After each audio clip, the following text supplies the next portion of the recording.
যে কোনো দেশের ক্রিকেট বোর্ডের নির্বাচনটা হতে হয় সরকারি প্রভাব মুক্ত, রাজনৈতিক হস্তক্ষেপ মুক্ত। অন্তত কাগজে কলমে আইসিসির নিয়মটা তেমনই। কিন্তু আগামী মাসে বাংলাদেশ ক্রিকেট বোর্ডে যে নির্বাচনটা হতে যাচ্ছে, সেই নির্বাচনে রাজনৈতিক হস্তক্ষেপের, সরকারি হস্তক্ষেপের অভিযোগ উঠেছে এবং সেটা প্রবলভাবেই। তামিম ইকবাল, যিনি আগামী নির্বাচনে বিসিবি পরিচালক পদে নির্বাচন করবেন এবং পরবর্তীতে হয়তো বিসিবি প্রেসিডেন্ট হওয়ার সেই জন্যটাও হচ্ছে গিয়ে ওই পদটার জন্য তিনি লড়বেন, তিনি আজকে একটা প্রেস কনফারেন্স করেছেন এবং সেটা শুধুমাত্র একা নন, আরো অনেককে সঙ্গে নিয়ে তার যে প্যানেলটা রয়েছে, সমমনা তারা যারা রয়েছেন, তারা এই সামনের বিসিবি নির্বাচনে রাজনৈতিক হস্তক্ষেপ, সরকারি হস্তক্ষেপের অভিযোগ তুলেছেন এবং সেইটাতে বাংলাদেশ সরকারের যুব ও ক্রীড়া মন্ত্রণালয়ের উপদেষ্টা আসিফ মোহাম্মদ সজীব ভুঁইয়া, তার বিপক্ষে অভিযোগ রয়েছে। এখন যিনি বোর্ড প্রেসিডেন্ট রয়েছেন আমিনুল ইসলাম বুলবুল ভাই, তার বিপক্ষে অভিযোগ রয়েছে।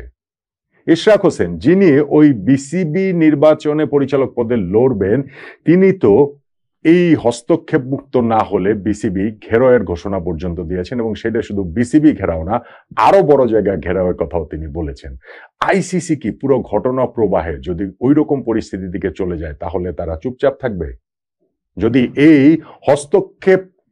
মুক্ত যদি না হয় তাহলে তো এমনকি কোর্ট, আইন আদালতের পর্যায়ে জিনিসটা চলে যেতে পারে বলেও তারা বলেছেন। এমনকি বিসিবি নির্বাচনটাকে ভণ্ডুল করার, পিছিয়ে দেওয়ার একটা অ্যাডহক কমিটি তৈরি করে এখন যারা ক্ষমতায় রয়েছেন তাদের এই ক্ষমতা দীর্ঘায়িত করার ষড়যন্ত্রের গন্ধ তো এই তামিম ইশরাকরা খুঁজে পাচ্ছেন। দেখুন, বিসিবি নির্বাচন নিয়ে এইবার এই তুমুল আগ্রহের কারণ, এমনি তো বিসিবি নির্বাচনটা আগ্রহের জায়গাটা থাকেই, কিন্তু গত কয়েকটা নির্বাচনে যেটা হয়েছে যে নাজমুল হাসান পাপন ভাই তিনি বারবার সভাপতি নির্বাচিত হচ্ছিলেন এবং সেইটা নিয়ে খুব বেশি আলাদা করে কোনো প্রতিপক্ষ যেহেতু ছিল না, ওইটা নিয়ে আগ্রহের জায়গাটা ছিল না। এইবার পুরো ঘটনা প্রবাহটা তৈরি হয়েছে যে গত বছর দেশের রাজনৈতিক পট পরিবর্তনের পর পাপন ভাইকে চলে যেতে হয়েছে, তার জায়গায় ফারুক আহমেদ ভাই এসেছেন, ফারুক আহমেদ ভাইকে চলে যেতে হয়েছে, তার জায়গায় আমিনুল ইসলাম বুলবুল ভাই এসেছেন এবং বুলবুল ভাই এসে শুরুতে বলেছেন যে এই অন্তর্বর্তী সময়ের জন্য তিনি থাকবেন, বিসিবি নির্বাচন তিনি করবেন না। তবে তিনি তার অবস্থান পাল্টে এখন নির্বাচন করার কথা বলেছেন, ঘোষণা দিয়েছেন। সরকার চাইলে এবং যুব ক্রীড়া মন্ত্রণালয়ের যিনি উপদেষ্টা রয়েছেন আসিফ মাহমুদ, তিনি চাইলে নির্বাচন করবেন, এমনটা তিনি বলেছেন। হাই প্রোফাইল আরো একজন তামিম ইকবাল, যিনি বাংলাদেশ জাতীয় ক্রিকেট দলের ক্যাপ্টেন, বাংলাদেশের ইতিহাসের one of the finest cricketer, এবং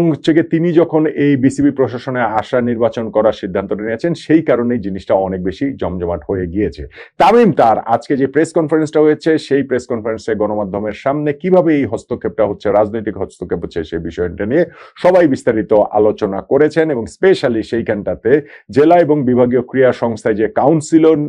নির্বাচন মনোনয়নের যে ব্যাপারটা রয়েছে, সেইখানটা অ্যাডহক কমিটি থেকে শুধুমাত্র হতে হবে, এইরকম একটা চিঠি বিসিবির বর্তমান প্রেসিডেন্ট আমিনুল ইসলাম বুলবুলের কাছ থেকে গিয়েছে, যেইটা তারা বলছেন যে বিসিবির গঠনতন্ত্র বিরোধী এবং সরকারি হস্তক্ষেপের সেই জায়গাটাতে যুব ক্রীড়া মন্ত্রণালয় থেকে ওইটা হচ্ছে কি ওই যে জনপ্রশাসন মন্ত্রণালয় অনুরোধ করেছে এবং জনপ্রশাসন মন্ত্রণালয় থেকে এইটা বিভিন্ন ওই জেলার ওই ডিসিদের কাছে চিঠি দেওয়া হয়েছে যে যেন এই অ্যাডহক কমিটির ভেতর থেকেই কাউন্সিলর নির্বাচনটা করা হয়। ফলে পুরো জিনিসটা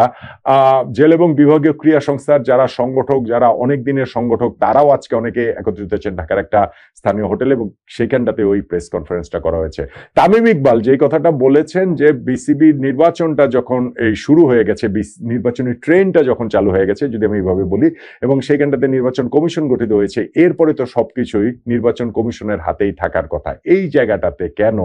আমিনুল ইসলাম বুলবুল ভাই স্বাক্ষরিত, বিসিবির বর্তমান প্রেসিডেন্ট স্বাক্ষরিত এরকম চিঠির জায়গাটা যাবে এবং সেইটা যে বিভিন্ন জায়গায় গিয়েছে, এইটাকে আসলে এই বিসিবির গঠনতন্ত্র বিরোধী হিসাবেই আসলে তারা এটা দেখতে চাইছেন। এখানটাতে অনেকগুলো ইন্টারেস্টিং বিষয় উঠে এসেছে, যেমন ইশরাক হোসেন তিনি বলেছেন যে যদি এরকম হয়, সরকারি হস্তক্ষেপ যদি হয়, রাজনৈতিক হস্তক্ষেপ যদি হয়, এবং এই সরকারকে তিনি বলেছেন যে যতই অরাজনৈতিক বলা হোক, এর একটা রাজনৈতিক চেহারা রয়েছে এবং বিসিবি নির্বাচনেই যদি তারা এরকম ভাবে হস্তক্ষেপ করেন, সেই ক্ষেত্রে আরো ব্রডার পার্সপেক্টিভে আসলে কি হবে, দেশের নির্বাচনে কি হবে, সেটা অন্য আলোচনা। কিন্তু এইখানটাতে যদি হয় তাহলে বিসিবি ঘেরাও পর্যন্ত করা হবে, অমন কথাও তিনি বলেছেন। হ্যাঁ, তিনি বলেছেন যে তিনি এখানে ব্রাদার্স ইউনিয়ন ক্লাবের কাউন্সিলর হিসেবে এসেছেন, কিন্তু তার একটা রাজনৈতিক পরিচয় রয়েছে, ডেফিনেটলি রয়েছে, এবং সেই জায়গাটা থেকে ওইরকম পরিস্থিতির দিকে যদি চলে যায় তাহলে বিসিবি নির্বাচনটাই কিন্তু একটা অনিশ্চয়তার মধ্যে পড়ে যাবে, যদি বিসিবি এই জায়গাটাতে হচ্ছে গিয়ে কি বলেছেন নির্বাচন কমিশন স্পেশালি তারা যদি সব পক্ষকে আস্থার মধ্যে না নিতে পারেন তাহলে এটা আইন আদালতে চলে যেতে পারে এবং সেই ক্ষেত্রে বিসিবি নির্বাচনটা কিন্তু স্থগিত হয়ে যেতে পারে, অ্যাডক কমিটি দিয়ে বিসিবি চলতে পারে। এমনকি এরকম একটা ষড়যন্ত্র হচ্ছে বা হতে পারে বলেও কিন্তু আশঙ্কা প্রকাশ করেছেন তামিম ইকবাল, তিনি তার ওই কথাটাও বলেছেন। তামিম বলেছেন যে কিছুদিন আগে তার এই যুব ক্রীড়া মন্ত্রণালয়ের উপদেষ্টা আসিফ মাহমুদের সঙ্গে তার দেখা হয়েছে এবং তিনি শুধুমাত্র একটা ফেয়ার প্লে গ্রাউন্ড চেয়েছেন, একটা হচ্ছে ইকুয়াল গ্রাউন্ড চেয়েছেন, কোনো ফেভার না, কিন্তু ইলেকশনটা যেন ফেয়ার হয়, কেউ যেন এক্সট্রা ফেভার না পান সেইটা তিনি নিশ্চিত করার জন্য অনুরোধ করেছেন এবং সেইটা যে হচ্ছে না, পদে পদে সেটা বাধাগ্রস্ত হচ্ছে বলে তামিম ইকবাল সেটা দেখতে পাচ্ছেন। ফলে এই নির্বাচনটা বিসিবির যে নির্বাচন সেই নির্বাচনে সরকার পক্ষ এবং এখানে ক্লিয়ারলি যেহেতু বুলবুল ভাই বলেছেন যে যদি সরকার চায়, সরকারের উপদেষ্টা চায়, যুব ক্রীড়া মন্ত্রণালয়ের আসিফ মাহমুদ যদি চান তাহলে তিনি নির্বাচন করবেন। তামিম এটাকে দেখছেন যে না, সরকারই হচ্ছে গিয়ে একটা জায়গা তৈরি করে ফেলেছেন, তাদের পক্ষের লোকদের আনার জন্যই এই জায়গাগুলোতে কাউন্সিলর মনোনয়ন থেকে শুরু করে অন্যান্য জায়গাগুলোতে তাদের ওই হস্তক্ষেপের জায়গাটা তৈরি হচ্ছে। আর যদি সেইটা হয়,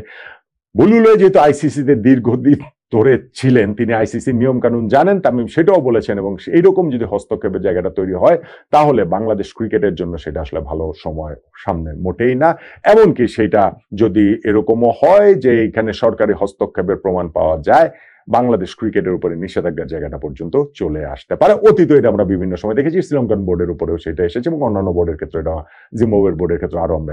আসলে দেখতে পেয়েছি। ফলে সামনের বিসিবি নির্বাচনটা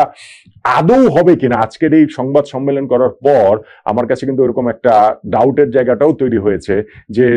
সরকার যদি তাদের এরকম হস্তক্ষেপ, যে অভিযোগটা করেছেন সে